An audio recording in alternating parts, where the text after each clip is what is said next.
কাম তারাকু মিন জান্নাতিন ওয়া উয়ুনিন ওয়া জুরু'in ওয়া মাকামিন কারীম। ফেরাউনের গোষ্ঠী যখন ধ্বংস হলো আর সমুদ্রে ডুবে মরল, তো আল্লাহ পাক এটার উপরে মন্তব্য করছেন, তারা কতই না বাগান বাড়ি, ক্ষেত খামার, নয়ন অভিরাম অট্টালিকা, যেগুলির মধ্যে তারা মত্ত থাকত, ভোগরত অবস্থায় ছিল, এইগুলো তারা ছেড়ে আর দুনিয়া থেকে চলে গেল।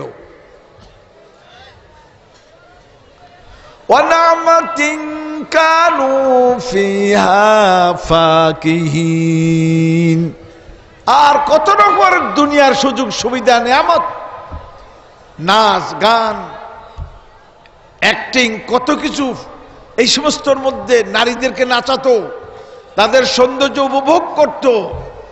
আর কানু ফিহা ফাকিহিন, এই সব কিছুর মধ্যে তারা মত্ত ছিল। এমন অবস্থা আমি তাদেরকে বিদায় করে দিলাম।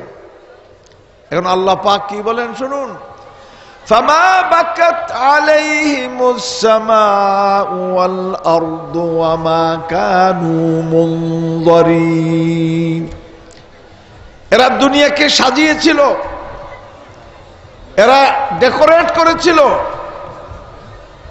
এর মধ্যে ব্যস্ত মত্ত থাকতো, কিন্তু যখন এরা ধ্বংস হয়ে গেল, এই আসমান তাদের জন্য কাঁদেনি, জমিন তাদের জন্য কাঁদেনি, তাদের জন্য আফসোস করেনি।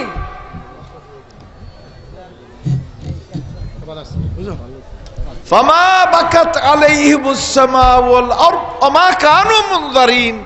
আর তাদেরকে আর অবকাশও দেয়া হলো না যে এগুলি আলো ভালো করে কি করুক, ভোগ করুক।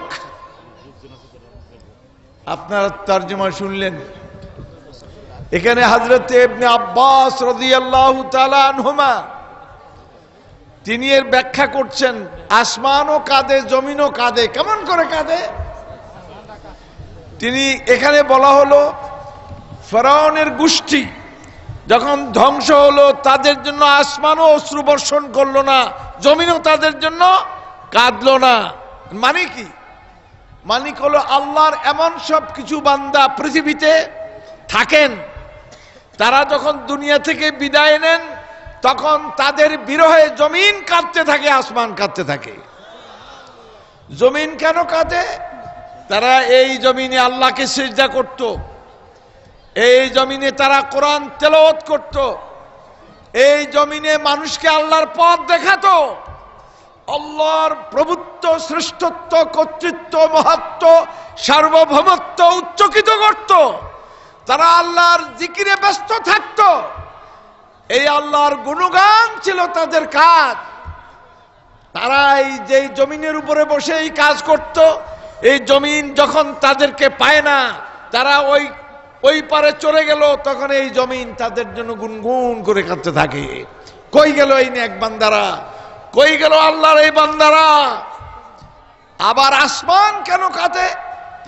কারণ তাদের আমলগুলো, এই ন্যায় আমলগুলো আসমানের দিকে উঠে যেত, আল্লাহর দরবারে পৌঁছাতো। তা আসমান যেই দরজা দিয়ে তাদের আমল আল্লাহর দরবারে পৌঁছাতো, সেই দরজা দিয়ে এখন তাদের সেই জিকির, শুকুর, ওয়াজ, নসিহত এবং আল্লাহ তাআলাকে সিজদা করত, তার তাসবিহ করত, তার জিকির করত, তার বড়ত্ব বয়ান করত, এগুলি আর উপরে উঠে না। উপরে না ওঠার কারণে ওই সব জায়গাগুলো তাদের বিরহে কাঁদতে থাকে।